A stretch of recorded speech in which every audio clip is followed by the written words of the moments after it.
ഒരുങ്ങി കെട്ടി വനിതയെ വാങ്ങിച്ചിരിക്കോ, ഒരു സഹായത്തിന് വരരുത്. ഇങ്ങോട്ട് പെട്ടെന്ന് വാങ്ങിച്ചേ ചെയ്യുക വാങ്ങോട്ട്. ആകെ ഉള്ളൊരു ജോലി ഇന്ന അമ്മയുടെ കാര്യം നോക്കാം. അതുപോലും മര്യാദയ്ക്ക് ചെയ്യാൻ പറ്റും. ഒരെണ്ണം ഉള്ളത് അവിടെ വേഷം കെട്ടി നിൽക്കുന്നു. പോകോട്ടെ, പെട്ടെന്ന് പോകാൻ നോക്കും. സമയം എത്രയായി?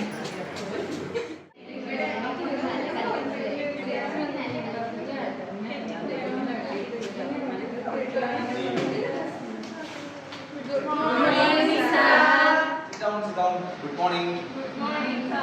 എല്ലാവരും ആഹാരം കഴിച്ചായിരുന്നോ? കഴിച്ചു സർ. ഓക്കേ, അപ്പോൾ എല്ലാവരും കഴിച്ചു അല്ലേ? ഇനി നമുക്ക് കഴിഞ്ഞ ക്ലാസ്സിൽ നമ്മൾ പഠിച്ച എന്തിനെ പറ്റിയാ? ആക്സിലറേഷൻ ഡ്യൂ ടു ഗ്രാവിറ്റിയെ പറ്റി. അങ്ങനെയാണെങ്കിൽ ഞാൻ ബാക്കി പഠിക്കാം.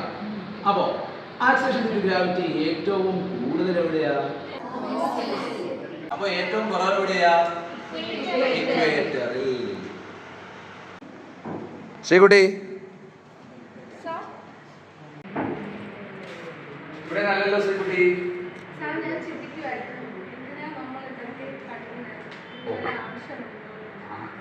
അങ്ങനെയാണെങ്കിൽ ഈ സംശയം ഇതേ സംശയം എനിക്കും ഉണ്ടായിരുന്നു പണ്ട് എൻ്റെ കുട്ടിക്കാലത്ത്. അന്ന് എൻ്റെ സാർ എന്നോട് പറഞ്ഞു കഴിഞ്ഞാൽ എനിക്ക് പഞ്ചായത്ത് പറയാറ് എന്താണ്. ഇപ്പം ഞാൻ അതിനെപ്പറ്റി പറയണ്ട, എനിക്കത് അനുഭവത്തിൽ മനസ്സിലായി. ഓക്കെ, ഇപ്പം ഓക്കെ അങ്ങോട്ടും ഇങ്ങോട്ടും ബാക്കി പഠിക്കാം.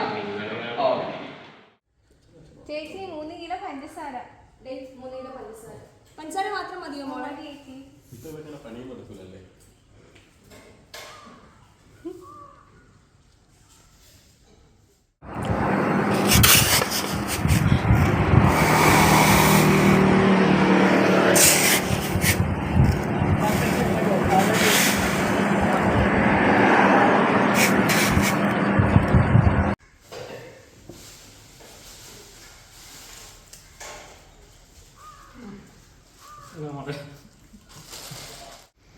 എടാ പൈസ പൈസ അമ്മ വരാനാണ്.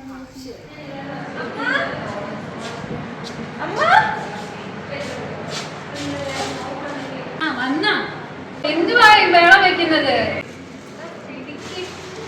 അടുക്കള ഉപ്പുമാവ് എടുത്ത് വെച്ചിട്ടുണ്ട്, പോയൊന്ന് കഴിയാം. എന്തുവാ കഴിഞ്ഞ തവണ എത്ര ഉണ്ടായിരുന്നത്? 35 കിലോനല്ലേ ഉണ്ടായിരുന്നുള്ളൂ. എന്ത് വല്ലതും കഴിക്കാൻ നോക്കും. കഴിക്കാം.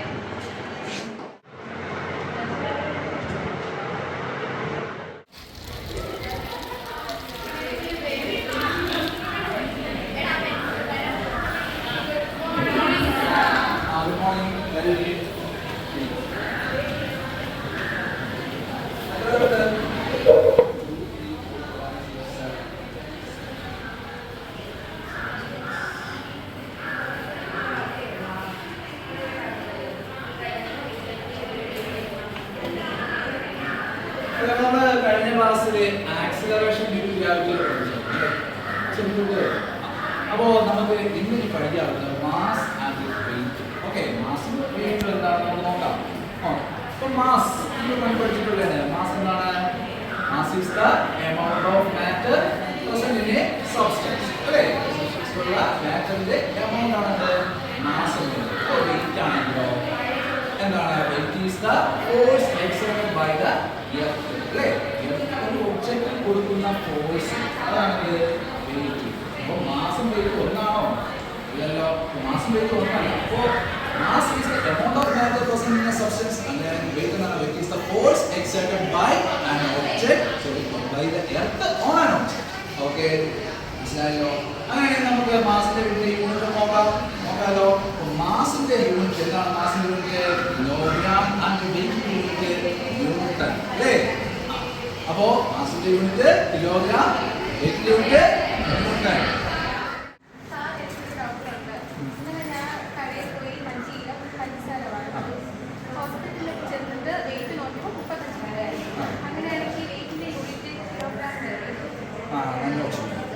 പറയുന്നത്.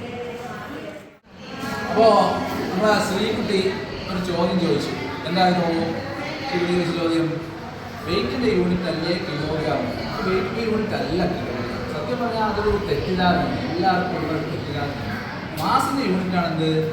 കിലോഗ്രാം. അല്ലാതെ വെയിറ്റിൻ്റെ യൂണിറ്റ് അല്ല. വെയിറ്റിൻ്റെ യൂണിറ്റ് ന്യൂട്ടൺ തന്നെയാണ്. നമ്മൾ പണ്ട് ഈ വെയിറ്റിൻ്റെ യൂണിറ്റിന് ഒരു യൂണിറ്റ് കൂടെ ഉണ്ട്. എന്താണ്? കിലോഗ്രാം വെയിറ്റ് എന്ന് കൂടി ഉണ്ട്. കിലോഗ്രാം വെയിറ്റ് അങ്ങനെയുണ്ട്. അപ്പോൾ അതിനെ ചുരുക്കിയ ആളുകൾ എന്ത് ചെയ്തു? കിലോഗ്രാം കിലോഗ്രാം എന്ന് പറഞ്ഞു അത് അവസാനം കിലോ എന്നാണ്. ഓക്കെ, അത് വേറെ ഒന്നുമില്ല കേട്ടോ. അപ്പോൾ എന്താണ് വെയിറ്റിൻ്റെ യൂണിറ്റ്? എന്താണ്? ന്യൂട്ടൺ തന്നെയാണ്. പക്ഷെ നമ്മൾ ചെന്ന് കടയിൽ ചോദിച്ചാൽ എന്താണ് വെയിറ്റിൻ്റെ യൂണിറ്റ് 5 ന്യൂട്ടൺ പഞ്ചായത്ത് ചോദിച്ചാൽ തരുമോ? ഇല്ല, അവർ വേറെന്തും പറയും അല്ലേ? അപ്പോൾ എന്താണ് വെയിറ്റിൻ്റെ യൂണിറ്റ്? എന്താണ്? ന്യൂട്ടൺ തന്നെയാണ്. ഓക്കെ, മനസ്സിലായോ? ആയി. ഓക്കെ, ഇപ്പൊ മനസ്സിലായോ നമ്മൾ എന്തിനാണ് ശാസ്ത്രം പഠിക്കുന്നത്? കഴിഞ്ഞ ദിവസം ശ്രീകുട്ടിയല്ലേ ചോദിച്ചേ നമ്മൾ എന്തിനാണ് ഇതൊക്കെ പഠിക്കണേന്ന്. അപ്പോൾ ഇപ്പൊ മനസ്സിലായോ? ഈ തെറ്റിദ്ധാരണകളൊക്കെ മാറ്റാൻ വേണ്ടിയാണ്. നമ്മുടെ സമൂഹത്തിന് ഒരുപാട് അന്ധവിശ്വാസങ്ങളും ഒക്കെ ഉണ്ട്. അപ്പോൾ ഈ തെറ്റിദ്ധാരണകളൊക്കെ മാറണമെങ്കിൽ നമുക്ക് എന്ത്? ശാസ്ത്രം പഠിച്ചേ പറ്റുള്ളൂ. ഓക്കെ, അപ്പം നമുക്ക് പഠിക്കാം. ബാക്കി ശാസ്ത്രം പഠിക്കാമല്ലോ, ഡൗട്ടൊന്നുമില്ലല്ലോ. അടുത്തിട്ട് പോവാം.